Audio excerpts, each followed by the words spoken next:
jaradada been abuurta dekreetadii madaxweyne oo soo saaray iyo baafintii aan haystaa. waa Generaal Sheego Axmed Cali oo dhawaan ciidanka dowladda federaalka iyo ciidamo isaga daacadu ay ku dagaalameen magaalada Muqdisho isla markaana markii ugu horeysay maanta ka soo muuqday maxkamadda ciidamada qalabka sida ee Soomaaliya. Generaal Sheego ayaa ka mid ah 23 ruux oo maanta la hor keenay maxkamadda ciidamada qalabka sida. teeda kale aniga go'aan qaat inaan soo baxo oo jarankeyga uu maalaan difaac qofkii soo sameeyay iyo qofkii kale meel u socotay meel ka socotay ma barka ma hayn goobteena anagoo gurigeena joognay nagu imaatay nin xabad ku soo ridna faataxo ma akhrinaysid qormaaysan wiilshaad kii ku inta ka qabsan ugu dagaalkan adiga markoo imaadina ana nin hadda aabiis imaad meel soo joogay waa soo baxan oday agtiisa wada imaan si yani fakad noo qaado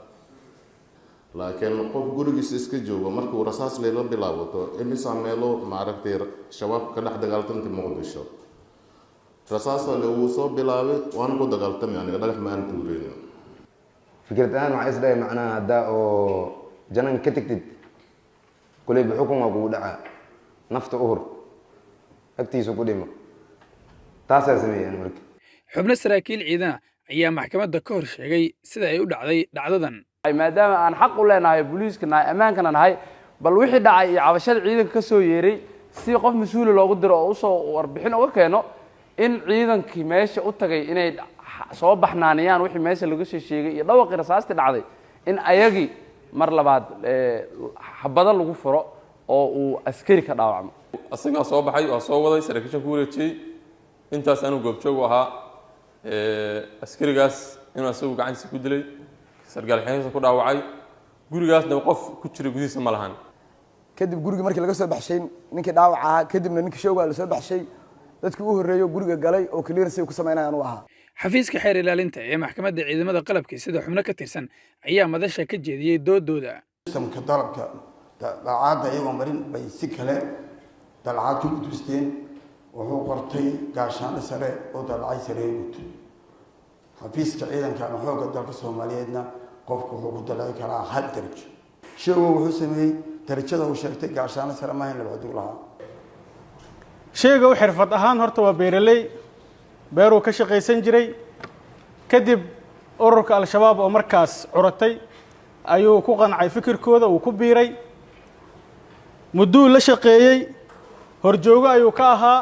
horjoogihii ka sareeyayna waxa la dhihi jiray ama ilaa hadda lagu magacaabaa Yuusuf kaba ku tukade 2012kii bishii September ayuu soo goostay ayuu Generaal Sheego aysan isku qaada karin ay tahay naanees ma aha arin ciidan ma maxaa yeelay wiligiisna mushaar kuma qaadan wiligiisna laguma diiwaan gelinin dikreetada uu keensadayna waxa waaye dikreeta feega sababtoo ah laba xidigla waaye inuu kabtan u dalacay ahayd gaashaan la sare ah uu dhigay qareenada u doodaya eedeysanayaasha ayaa soo jeediyay aragtidan nin gurigiisa ku jiro oo lagu soo weeraray burcad soo ku noqon karaa eedeynta in lagu tilmaamo waaye eedeynta qodob kasta in la fasiro waa burcadnimo oo sidaas ay maalinta jidkaas ay istaagtay waxa dhacay kana dhacay in aan marnaba la ihmaalin dadka afarta qof oo ku dhintay meeshaas oo dhinacaas ka dhintay dhinacan waa la sheegay toddobada qof oo ku dhaawacantay ayadana maxkamaddu inay qiimeyso ciidan xeer madaxweyne ma baabi'in karaan shacabka xeer madaxweyne warqad ku soo baxday ma baabi'in kariyo yaa baabi'in kara isla madaxweynaha ka noqon karo ama madaxweyne kale oo goobtii imaaday dad macquuliin nahay dad way aragaan nahay wax walba waa la og yahay wax walba waxa laga baari karaa buugaag ama internet ama si wax balaag doolar ah adduunyada maba ka jiraan ba horta gabagabadii gudoomiyaha maxkamadda darajada koobaad ee ciidamada qalabka sida ee Soomaaliya Xasan Cali Nuur Shoote ayaa soo xiray fadhiga maxkamadda dhageysiga garmaqalka dhanka ka ahaa 23 eedeysana ee maxkamadda hor fadhiya intaas ayuu ku dhan yahay maxkamadda ayaana go'aan ka soo saarayso